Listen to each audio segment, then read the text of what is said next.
I mentioned the Human Rights Watch report and not contacting me, but I was contacted from other quarters. Most of it was positive, but there was some negative. On the negative side, they accused me of using my daughter's name in vain. Oh, those foolish people. They don't know my daughter. Like the women.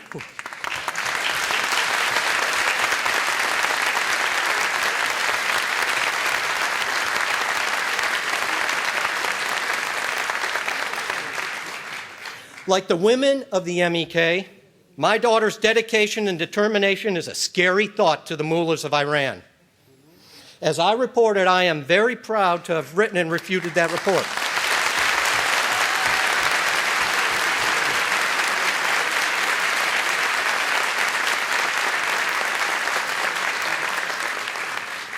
So for those of you that said I used my daughter's name in vain in that letter, why not hear it from her? Sara, would you come up here and tell me whether I used your name in vain?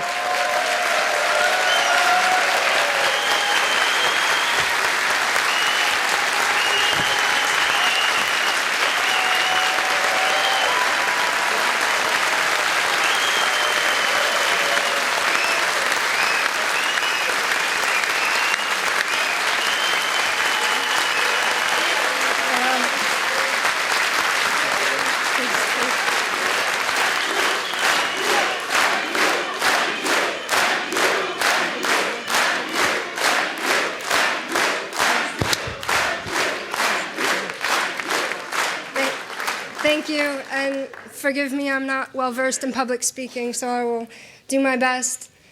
As my father said, my name is Sara Phillips, and I am his daughter. I'd like to tell you a little bit of history about how I came to learn about the people of Ashraf. In 2003, my understanding of the world was shattered. I learned, contrary to very popular belief, especially in America, that not all women in the Southwest Asia region remain complacent in the face of oppression. There's a special group of women who do not just let their lives be dictated for them. My father, who was in Iraq at the time, told me, he called me on his international cell phone. I was in a dorm room at the time. I remember him calling and saying, "Sara, I've found your modern-day Amazons, those women warriors, the type that you are always seeking and reading about. You will never guess."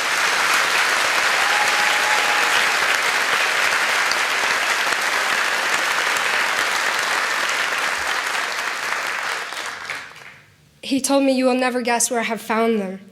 It was that day that I learned about these brave women, and actually what was almost more shocking to me is the fact that it wasn't just women, there was men standing at their side in defiance of tyranny. I learned about the Mujahideen Kalk, and I begged my father, I begged him, let me meet these women. Even better, let me take their mantle and let me fight with them. They'd managed to not only break stereotypes and roles, but they'd overcome insurmountable odds to rise up to a position of authority and power. These women and men of the MEK believe in democracy and equal rights. They believe in freedom. What a beautiful word, freedom.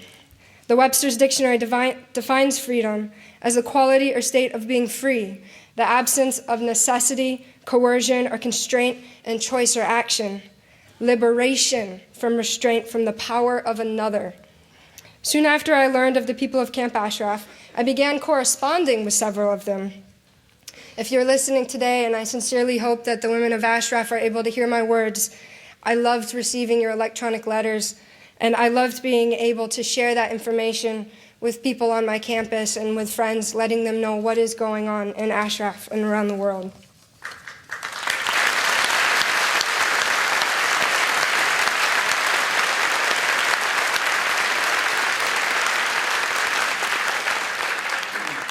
There are not many people in the world as valiant as these women of the MEK, who I had the absolute honor of being able to correspond with.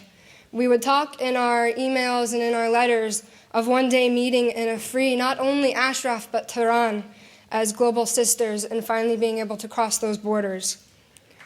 My father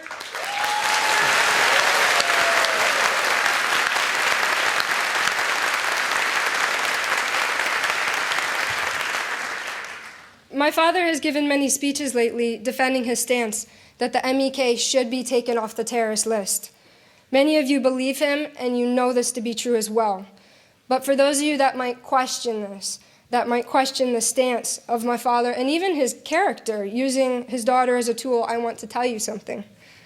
When my father first took over in Iraq, and this is a true story, he would warn me, Sarah, do not be so starry-eyed. Do not be so excited by these stories I tell you, because they might still be falsehoods. These are terrorists we're talking about. He was as skeptical as any American would be concerning the disposition of the MEK and the perception that they were terrorists. But when I told you about my character and standing up here today, the apple does not fall far from the tree. My character is like my father's, and he walks with open eyes and with an open heart. When he began to realize that the people of Camp Ashraf were not terrorists, he began to advocate for them and urge me to pass along what information I could. By the time he left Iraq, my father knew without question that what he had originally been instructed about the people of Ashraf was a blatant falsehood and propaganda to empower corruption and ruthless men. I always felt that there was not enough I could do. Just a simple young girl in America, what can I do knowing about the situation? I always felt that far away my voice would be very small, that my words could not be heard. I'm very lucky to be here today in front of you all and finally let my voice be heard.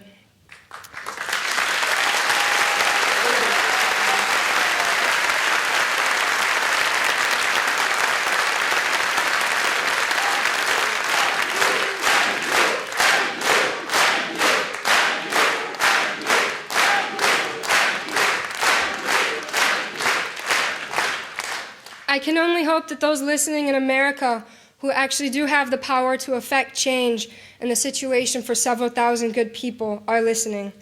As things are, I am afraid for the people of Camp Ashraf. I'm afraid that the women and the men are going to find themselves facing a force without any defense. If all I can offer standing here today as a weapon for them is my voice, then I shout for their removal off the terrorist list. These people are good. They are not terrorists. Thank you.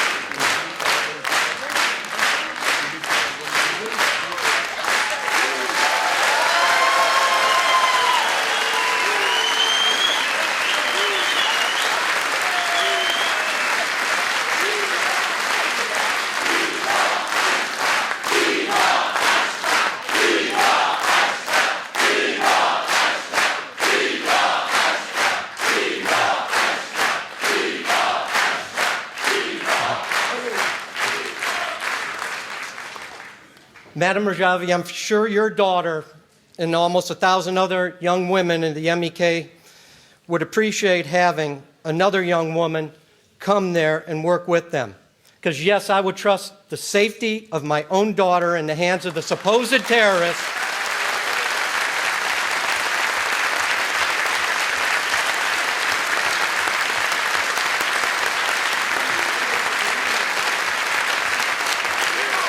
But it's not up to me.